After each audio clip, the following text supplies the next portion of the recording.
बिस्मिल्लाहिर्रहमानिर्रहीम। अस्सलाम वालेकुम नाज़रीन, प्रोग्राम मुकाबिल में मेरे और आमिर मतीन साहब की तरफ से देखने वालों को हम वेलकम करेंगे। असद उमर साहब का जो बयान है उस पर खिलाड़ी शदीद परेशान है। अब सवाल ये कि क्या कप्तान माइनस होने के लिए तैयार हो गए हैं या होंगे, इसके ऊपर हम बात करने जा रहे हैं। और इसके ऊपर तहरीक इंसाफ की तरफ से बड़ा सख्त किस्म का जवाब भी सामने आया है। उनका कहना है कि अगर किसी किस्म का कोई इख्तलाफ था तो फिर बेहतर होता कि मुश्किल वक्त से पहले पार्टी को छोड़ दिया जाता असद उमर साहब की जानिब से। इसके ऊपर हम बात करने जा रहे हैं, मगर इसके साथ साथ एक अहम डेवलपमेंट यह है कि एतजाज एहसन साहब और लतीफ खोसा साहब की चीफ जस्टिस ऑफ पाकिस्तान से जो मुलाकात हुई है उसमें देखना ये होगा कि वो क्या रंग लेकर आएगी, क्योंकि सिविलियंस के ट्रायल के हवाले से जो आर्मी कोर्ट्स का नाम सामने आ रहा था कि आर्मी कोर्ट्स के अंदर वो ट्रायल्स होंगे, इससे सुप्रीम कोर्ट ऑफ पाकिस्तान से उनकी कौन सी ऐसी उम्मीदें वाबस्ता है, इसके ऊपर भी आमिर साहब का तजिया हम सामने रखेंगे आप लोगों के। और पाकिस्तान में इस वक्त एक नई बहस है जो कि चल रही है, वो है केयर टेकर प्राइम मिनिस्टर की, यानी कि निगरान वजीर आजम पाकिस्तान का कौन बनेगा। निहायत अहम और एक्सक्लूसिव डिटेल्स हैं और चंद अहम और एक्सक्लूसिव नाम हैं उन सहाफियों के, बड़े सहाफियों के जो कि इस दौड़ के अंदर शामिल है, वो भी आमिर साहब से हम यकीनी तौर पे जानेंगे।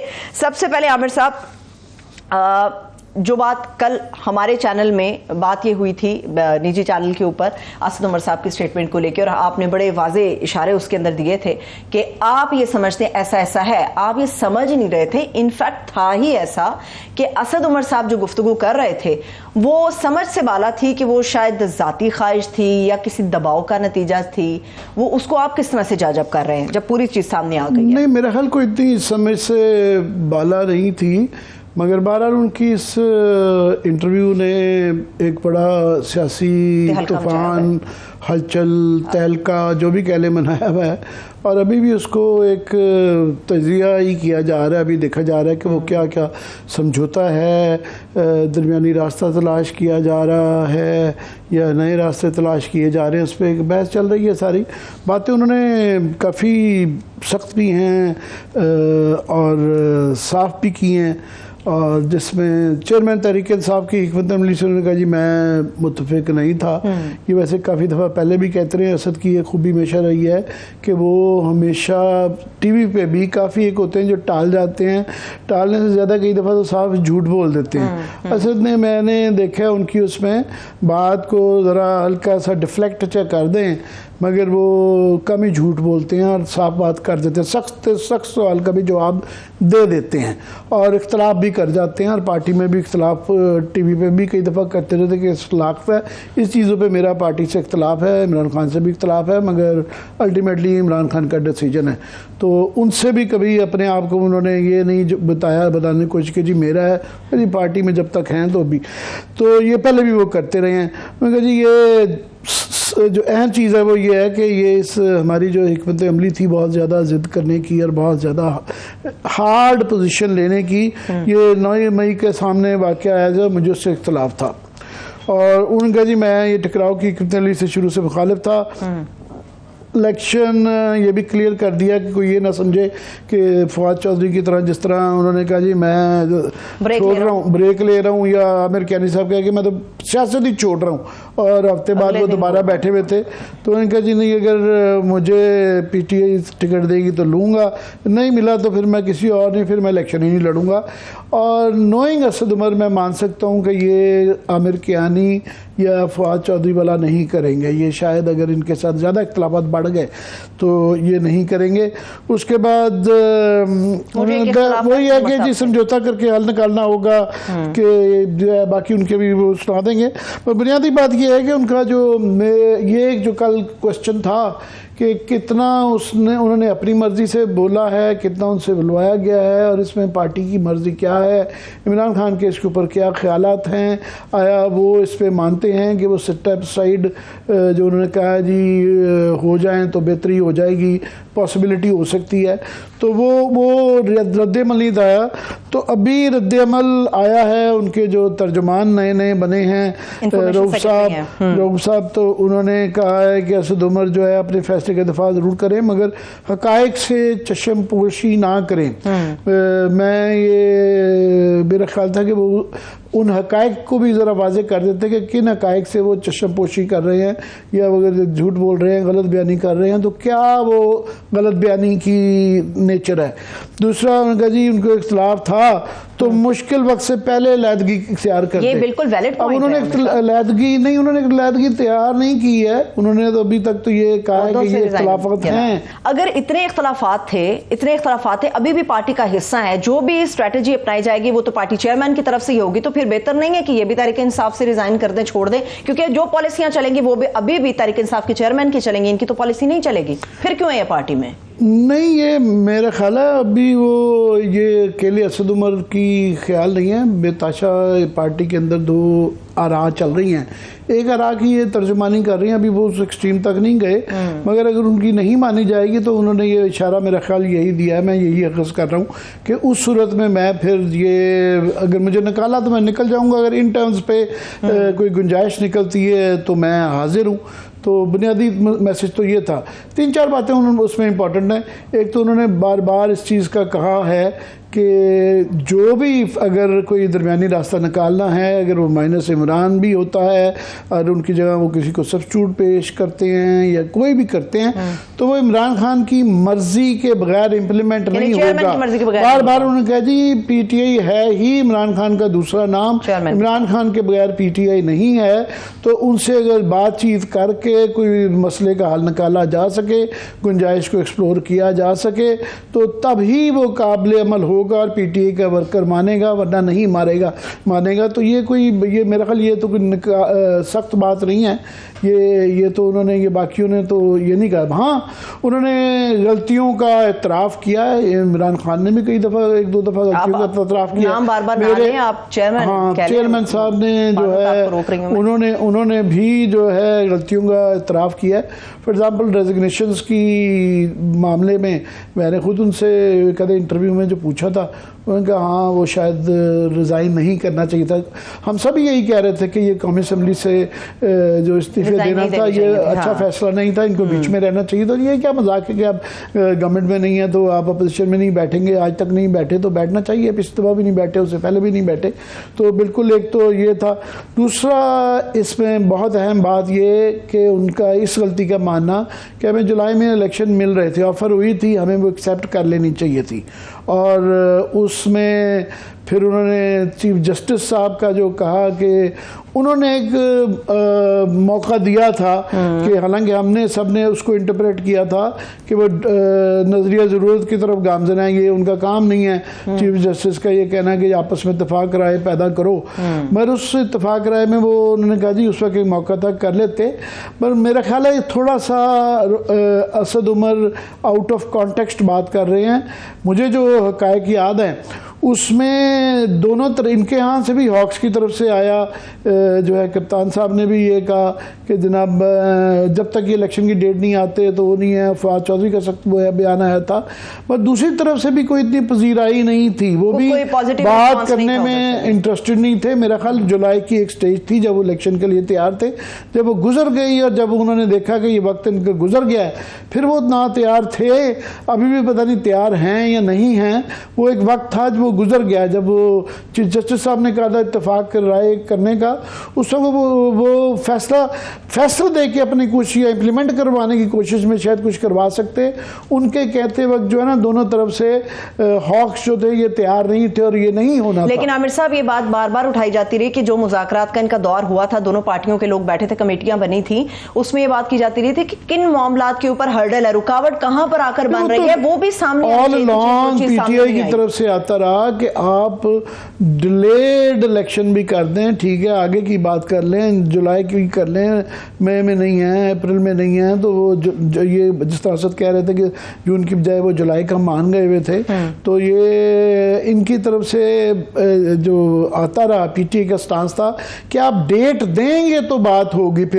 फिर उसके लिए ज़ाहिर है अगर इलेक्टोरल रिफॉर्म्स करने हैं, इलेक्शन कमीशन की दुरुस्तगी करनी है, निगरान हुकूमतों की, तो वो तो फिर बैठ के उसके लिए असम्बलियों में भी जाना शायद इनको पड़ता, कोई ना कोई तरामीम करनी पड़नी थी, शायद कोई आईनी तरामीम की भी ज़रूरत होती, तो वो तब था। ये बुनियादी जिस पे इत्तेफाक राय नहीं था, इस सख्त बयान पे था जो असद उमर साहब ये कह रहे हैं आपके, ये बहुत ज़्यादा हार्ड पोजीशन थी, हमें ज़रा फ्लेक्सिबिलिटी शो करनी थी। अब क्या हो रहा है? अब मसला जो है ये है कि यहाँ पे क्लियरली पीटीआई के अंदर दो तबके नज़र आते हैं। एक तो वो है ना जो छोड़ के जा चुके, वो तो बाहर निकल गए, कहा कुछ था नहीं था, वो जा चुके हैं।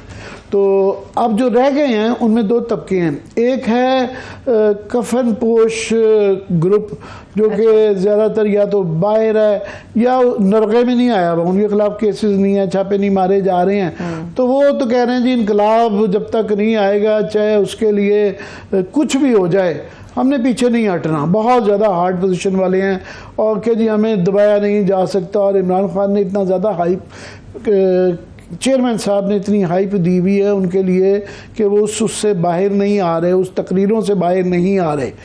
एक की तर्जुमानी इन्होंने तो साफ आके असद उमर ने तो इंटरव्यू में ये कह दिया, मगर ये खुसर फुसर दाएं बाएं जो हमारे जैसे लोगों से भी जो प्राइवेटली बात करते हैं, शामुद कुरैशी साहब भी मेरा हाल इन्हीं ख्यालात के मालिक हैं। लेकिन अभी तक उनकी तरफ से ऐसा कोई आया नहीं है। ये इन्होंने उस तबके की अपने की जो कि पीटीआई के अंदर एग्जिस्ट करता है उसकी तर्जुमानी की है कि उनका बुनियादी तौर पर ये है कि जी क्या होगा, ज़्यादा से ज़्यादा क्या होगा, अपोजिशन में बैठ जाएंगे।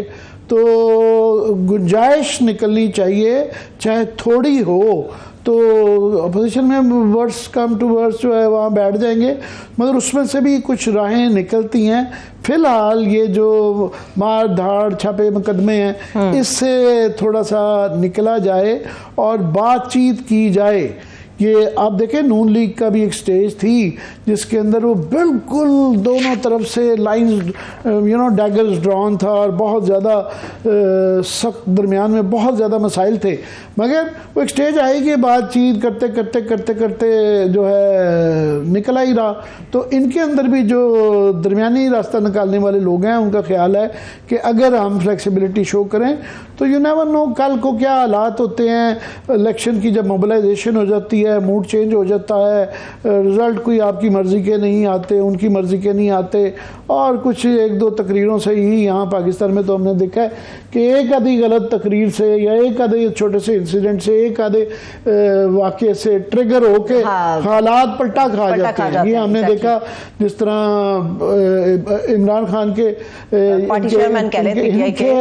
इनके जो पीटीआई के निकाले जाने से एकदम इनका ग्राफ बिल्कुल नीचे जा चुका हुआ था। पीटीआई का तमाम लोग हमारे जैसे भी कह रहे थे कि ये मारे जाएंगे नेक्स्ट इलेक्शन में, इनकी जो सूरत हाल है, मगर एकदम से ग्राफ ऊपर चला गया। वो फिर 9 मई के सानिया के बाद एकदम से पलटा खा गया। तो वो उनके यहाँ जो ये दरमियानी रास्ते वाले लोग हैं उनकी मंतक ये है कि ये अगर आप फ्लेक्सिबिलिटी शो करें, लचक दिखाएं, तो आगे चल के शायद कोई नई राहें खुलें, कुछ हालात बदलें। और ये एक टेस्ट मैच है, ये कोई 2020 की तरह ना खेलें। सही है, ठीक है। अभी 9 मई के बाद आमिर साहब दो चीज़ें बहुत ज़्यादा जेर बहस हैं। एक तो ये -+ के हवाले से बातें चल रही है और सेकंड ये कि मिलिट्री कोर्ट्स के हवाले से कि सिविलियंस का ट्रायल वहाँ पे होगा। इसके ऊपर हम बात करेंगे, मगर मैं इस वक्त अनाउंस करूँ, इस वक्त सीनियर तजियाकार फारूक अक़दस साहब हमारे साथ मौजूद हैं। बहुत शुक्रिया फारूक साहब, थैंक यू सो मच आपके वक्त के लिए। जी फारूक अक़दस साहब, आपको आवाज़ आ रही है? बहुत शुक्रिया जनाब जी, बहुत अच्छी आ रही है जी जी बिल्कुल आ रही है। अब मुनक़ता हो गया, अब आवाज़ फारूक अक़दस साहब का मैं तारुफ के वैसे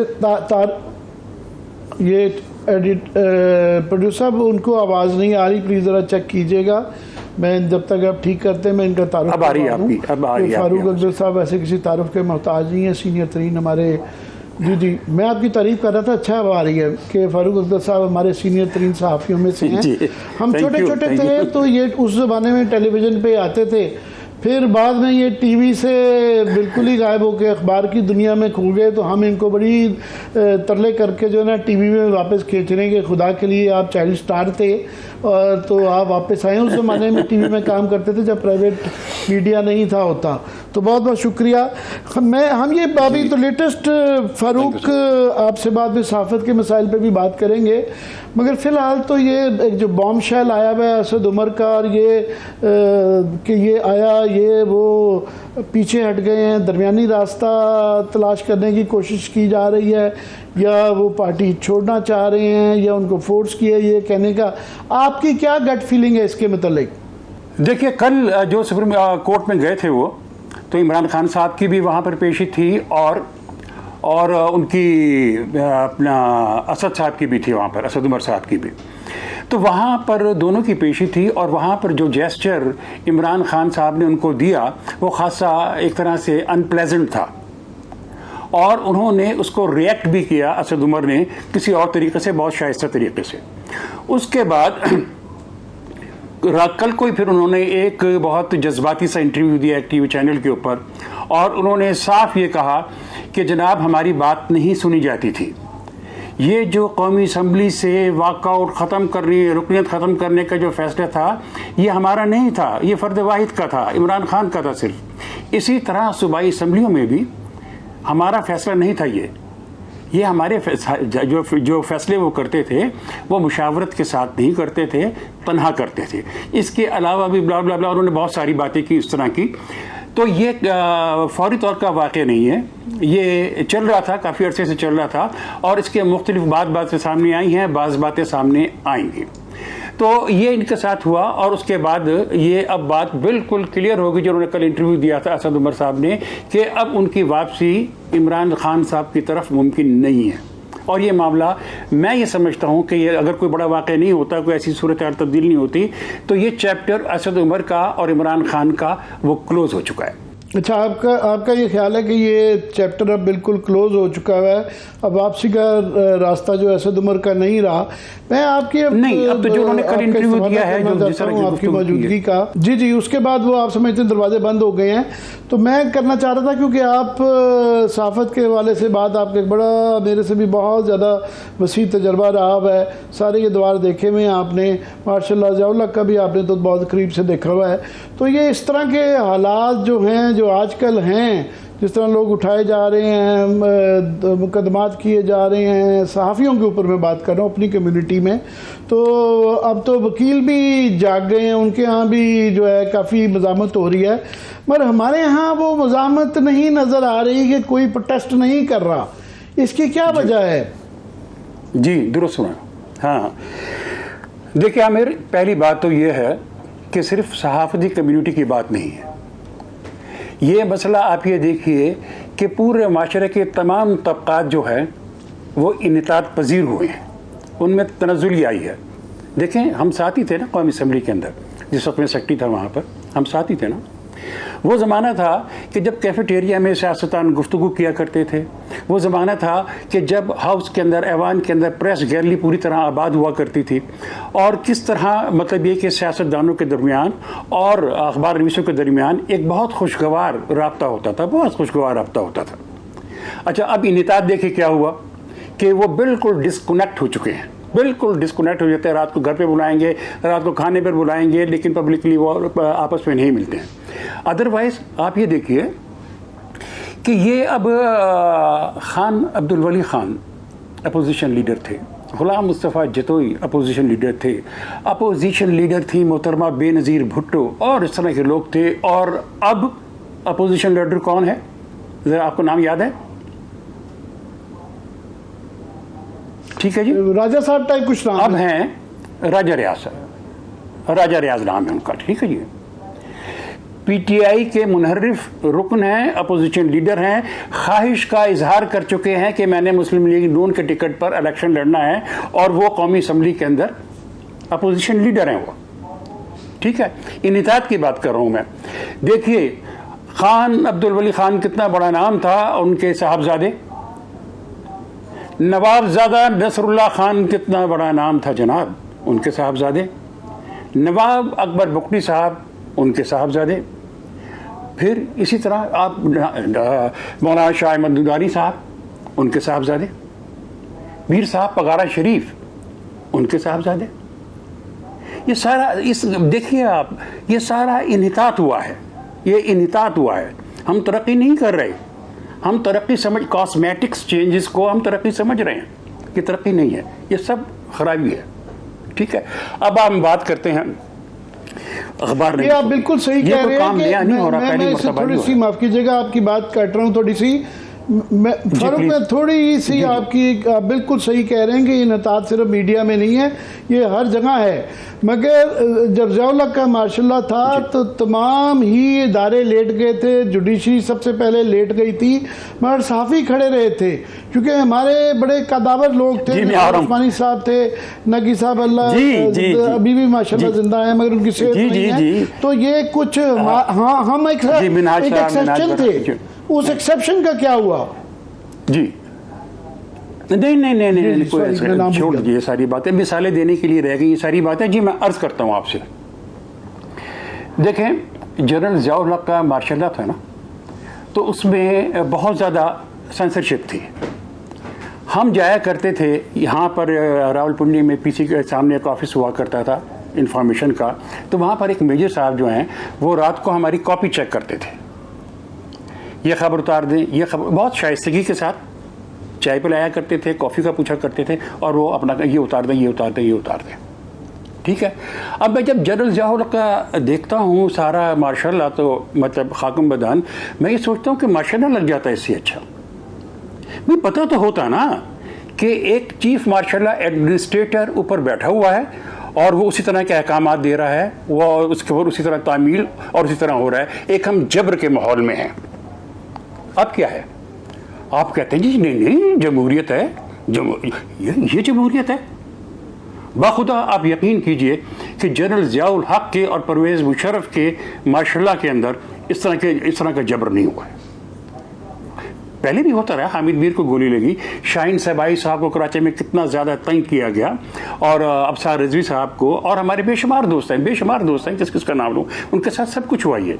लेकिन मेरा सिर्फ दुख ये है कि आप इसको जमहूरियत का नाम न दें।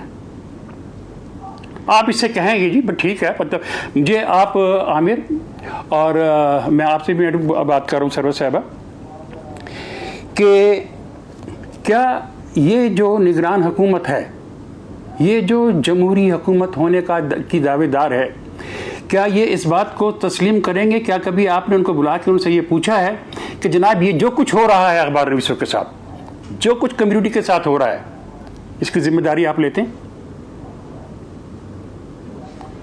ये जिस वक्त इनकी हुकूमत नहीं होगी उस वक्त तो हो सकता है ये कहें कि नहीं हमारा कोई ताल्लुक नहीं था उसके साथ, ये तो हमें ऊपर से कहा जाता था।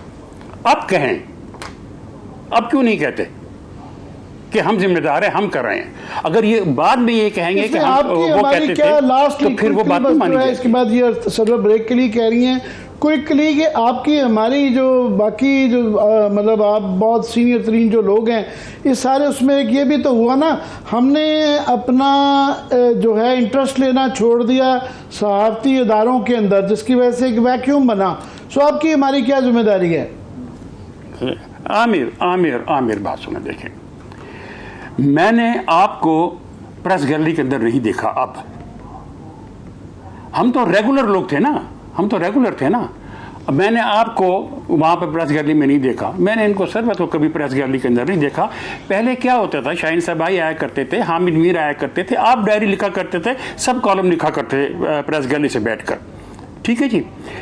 अब वहाँ पर वो जो लोग हैं, मैं इनकी कोई वैसी नेगेटिव बात नहीं कर रहा हूँ, लेकिन वो आपको जानते नहीं है। मेरा तो जवाब ये हो सकता है जानते ही नहीं कि मैंने आपको बताया 10-20 साल टेलीविज़न आ गया था, 10-15 साल नहीं ज्वाइन किया, मैं अखबार में ही रहने की कोशिश करता रहा, गैलरी ही लिखने की कोशिश करता रहा कि अखबार में ही लिखा जाए, मगर वहाँ पे असम्बली ऐसी हो गई थी कि जो कि काबिल ही नहीं रह गई थी कि क्या रिपोर्ट किया जाए।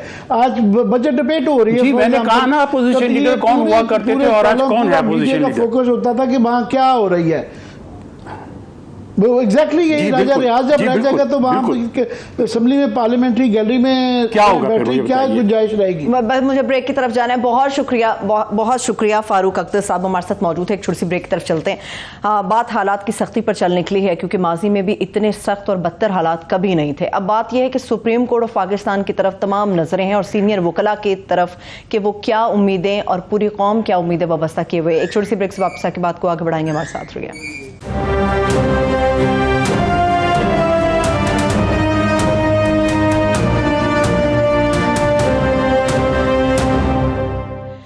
ब्रेक के बाद एक बार फिर से आपको खुशामदीद कहेंगे प्रोग्राम मुकाबले में। आमिर साहब, सीनियर वकला की एक तो मीटिंग के हवाले से बात करनी है, और सेकेंडली ये कि पहले तो एतजाज़ एहसन साहब की खबरें थी, पीपल्स पार्टी में बड़ी बाज़गश्त होती थी, खोसा साहब की छुट्टी कर दी है उन्होंने। तो नहीं, आज बड़ी पीपल्स पार्टी वालों ने एक छुट्टी तो एक कोई ऐसी बात नहीं थी। वो पहले भी ये कह रहे थे कि हमारा इनसे नहीं ताल्लुक़ है।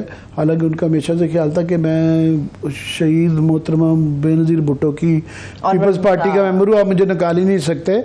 मगर जो जिस तरीके से किया गया है और जिस वक्त किया गया है वो बड़ा ही बेहुदा है। मैं कहूँगा कि उनके ऊपर जो है इस वक्त कल परसों फायरिंग हुई है, पूरा मुल्क उसकी मजम्मत कर रहा है, उसकी जो है उसको कंडोन किया नहीं जा सकता।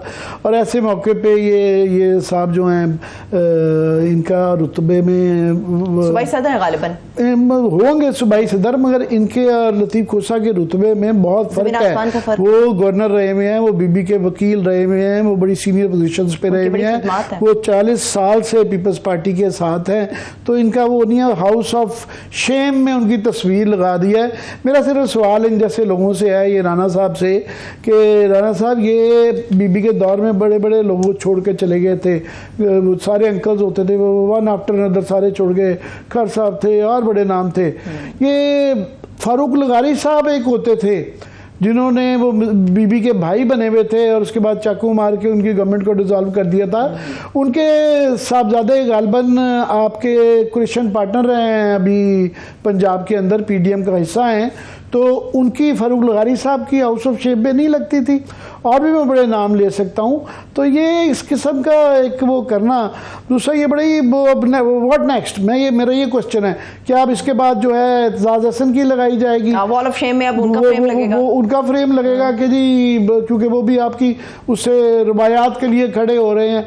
और क्या फिर ये रज़ा रब्बानी साहब जो हैं, ये माशाल्लाह ये आज ही मैं उनको देख रहा था कि कल उन्होंने ये बिल जो है ना पे साइन किए हैं, बल्कि प्रपोज किया है, क्योंकि खुद चेयरमैन रहे हुए हैं सेनेट के, कि जी सेनेट के पुराने चेयरमैनों को जो है 10-10 नौकर दे दिए जाएं, ये अमरात दे दिए जाएं, तो वो उनका हॉल ऑफ फेम में आएगा और इनका हॉल ऑफ शेम में आएगा।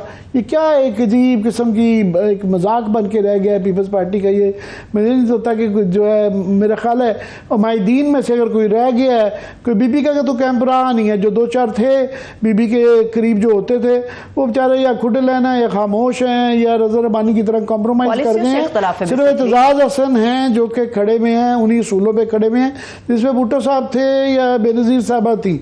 बाकी अब जो आसिफजादी के इर्द गिर्द क्राउड नज़र आता है, मैं पहले भी कह चुका हूँ, बेनज़ीर इन में से कईयों को अभी भी जो कई एग्जिस्ट करते हैं करीब नहीं आने देती थी, बहुत नापसंद करती थी। ये जो इस वक्त वहाँ पे सिंध के अंदर खास तौर पे टोला नज़र आता है, ये करीब नहीं था जा सकता बीबी के।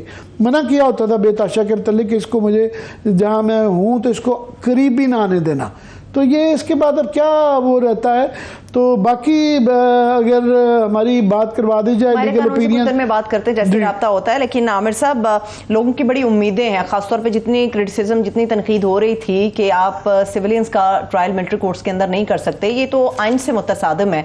तो इसमें सुप्रीम कोर्ट ऑफ पाकिस्तान अपना क्या रोल प्ले कर सकती है अभी? जी, सुप्रीम कोर्ट ने ही असल में ये सूनर लेटर ये वहीं पे ही जाना था। पहले भी काफ़ी ये जब ये तरीक़ाकार अपनाया गया तो सुप्रीम कोर्ट के बाद जाता रहा। और ये जनरली सुप्रीम कोर्ट के अंदर और रेगुलर जो अदालतें होती हैं उनके अल्टरनेट कोर्ट्स पे, ख़ास तौर पे उन अदालतों पे जिनके अंदर इंसाफ के तकाजे पूरे ना हो रहे हों या आइन के तकाजे पूरे ना हो रहे हों, एक हमेशा क्वेश्चन रहता है। सो ये ना सिर्फ कि अब सुप्रीम कोर्ट में ये टेकअप कर लिया है, मगर इसके जो पिटिशनर्स हैं वो बहुत बड़े नाम हैं जिससे कि ज़्यादा फोर्सफुल किस्म की पिटिशन बन गई है।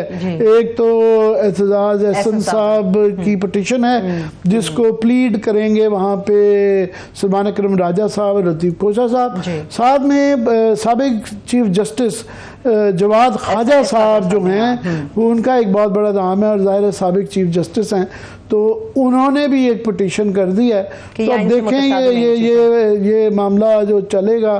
तो बाकी वकला का ये है कि लतीफ़ खोसा साहब के बाद काफ़ी सारे एकदम मैदान में नज़र आए हैं कि उनके अंदर जो है इसके रिएक्शन वो आया हुआ है। हमारे साफ़ी भाई तो जो ये लोग उठाए जा रहे हैं, डराए जा रहे हैं, तो उनके मतलब हमारे तो एक खामोशी नज़र आ रही है, मगर उनके यहाँ जो है ना ये इस बात का काफ़ी किया हुआ है। और हमारे यहाँ सिविल सोसाइटी भी खामोश है, बिल्कुल उसकी कोई अगर आवाज़ आ रही है तो बड़ी दबी दबी आ रही है।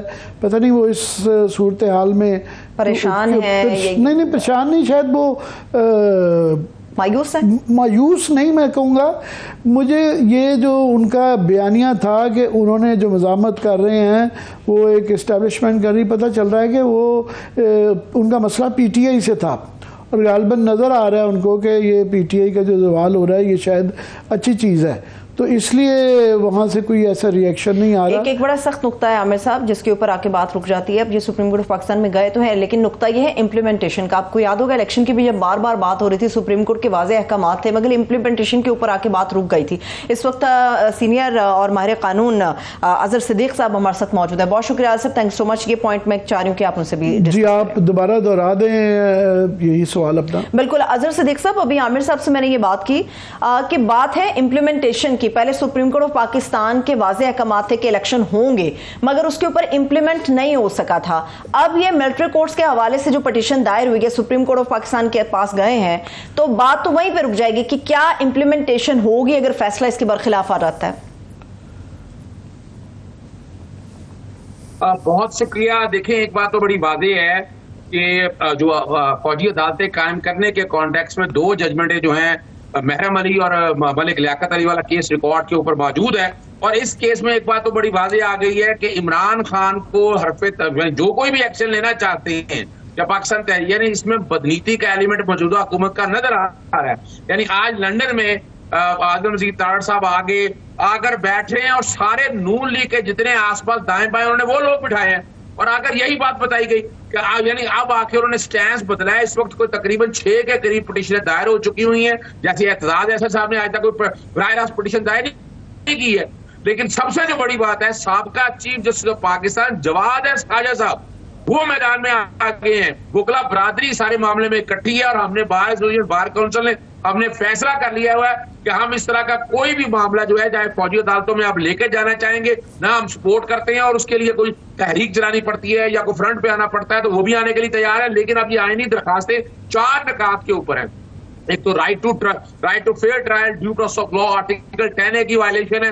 दूसरा, हम पहले दिन से ये बात कर रहे हैं कि आपने दहशतगर्दी के पर्चे पहले दर्ज किए हैं। जब दहशतगर्दी के आपने पर्चे दर्ज कर दिए हैं तो दहशतगर्दी कोर्टों को फैसला करना है। आप कौन होते हैं बैठ के नोटिफिकेशन के जरिए कि नहीं जी हम उठाकर फौजी अदालतों में केसेस लेके जाएंगे, और अभी तक ऐसी एविडेंस कोई नहीं आ सकी है, या तो एविडेंस कोई सामने ऐसी कोई आई हो जो सजेस्ट कर रही हो कि आपने ये केसेस सारे लेके जाने हैं फौजी अदालतों के अंदर। हमारा ये जो आप कह रहे हैं कि सबूत नहीं आया, जो सबूत एक ऐसी चीज़ होती है जिसके ऊपर सवाल होते हैं, अदालतों में ही फैसला होता है या ये तफ्तीश के अंदर फैसला होता है। तो ये कहना बजाय है कि हाँ किसी के ख़िलाफ़ अगर कोई इस तरह का मवाद निकल आता है कि उसने वाकई रियासत या गवर्नमेंट या अमलाक को नुकसान पहुँचाया है और ख़ास तौर पे बड़ी जो इस तरह के सिंबल्स हैं उनको नुकसान पहुँचाया है, तो बिल्कुल हमें कोई आपको मुझे किसी को इतराज़ नहीं हो सकता उसके ख़िलाफ़ करने का।